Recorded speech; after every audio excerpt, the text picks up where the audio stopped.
So the first text I'm going to look at today is a question that we ask candidates about why they've chosen a particular scheme that they've applied for. We're really looking here for some reasons around why TFL, why the scheme, why they want to join us. So the first text is one that I picked out because it's got some really good points about it. The first good point, the first thing that I really liked about this was it showed a lot of research. So in the first paragraph, the candidate tells us that the underground has been existing from 1863. They tell us about how many people we travel and we transport across the capital each day. And that's really good. That shows that they've researched the organisation. It shows they've researched TFL. The other things I really liked about this was that they've talked about how they wanted to be part of the process. So they've shown how they were keen to be part of TFL. They'd understood the history, they'd understood the context of the organisation, and they said they wanted to be part of that, which shows a lot of keenness for the scheme, a lot of motivation for it. Other thing that I really liked about it was that it was very formal in its style, so it was appropriate for a job application. The way they've described everything, the way they've approached everything is in a formal tone, and so it does come across very well. There are a couple of areas that could have made this response stronger.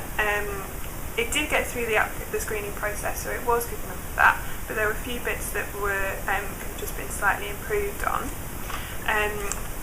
So the first thing of those would be a little bit more evidence as to why the historical facts that they mentioned made them want to join TFL. So why was it a good thing that we've been around since 1863, and what was it about that that made them really keen to join us? Other bits that would have made it just a little bit stronger is in the first sentence of the second paragraph. They talk about that the graduate position at TFL holds more value than any other placement.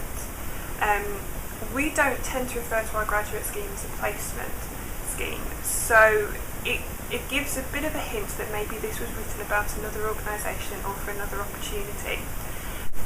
And then a very final point,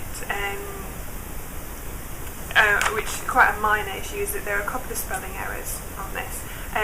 They've referred to 10 millions instead of 10 million, and they talked about an accredited degree instead of accredited. Again, we don't mark down on the spellings, but it does come across as ever so slightly unprofessional, so you should ensure that you're always proofreading applications before you submit them. Mm-hmm. So I'm going to look also at another example, which was also put through for the same question. Mm-hmm. And this one has got a lot of really good content to it. The candidate has really talked about their career objectives, what they want to do with their future. They've gone through some of their skills that they've already obtained, and they've talked about projects that they've worked on in the past. And it's really good when we ask candidates about their skills and experience to give an example. And this candidate has done that. They've given quite a good detailed example. It's also nicely structured, it flows very well, and it's quite easy to read, which for me is always a plus point. The small things that could have made this answer better, again this answer did pass our screening stage, but what could have made it stronger was around the tone of the answer. Right at the start it sounds very informal, using words like honestly and obviously. If those two words had been messed out, the tone would have changed completely on this. And as it stands, it reads a little bit like it's somebody speaking it to me as opposed to somebody having written it for me. Similarly, on the second paragraph it goes slightly more formal, but some of the issues there would be around use of language and use of things like analysing labour capacity and terminology that doesn't quite fit with the role that the candidate has applied for. So again, it gives the impression that this paragraph was written about another organisation or another opportunity. So it's just a case of the candidate being aware of the language that is used by the organisation, which you can always find out on their website. They will use that same language through, and mirroring that and mimicking that in their application. And then one final minor little thing that really could have improved it would have been to be careful of some of the waffle in it, for a better term. Graduate employers will receive hundreds of applications per day, and at TFL we read all of the applications through.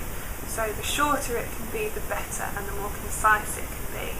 So an example in this one, the candidate has said, I will need to work my way up through an organisation from the bottom. Those last 3 words, from the bottom, are wasted because working your way up through an organisation implies you start from the bottom. We don't need to be told that. So just a few minor tweaks and that answer would have been really good.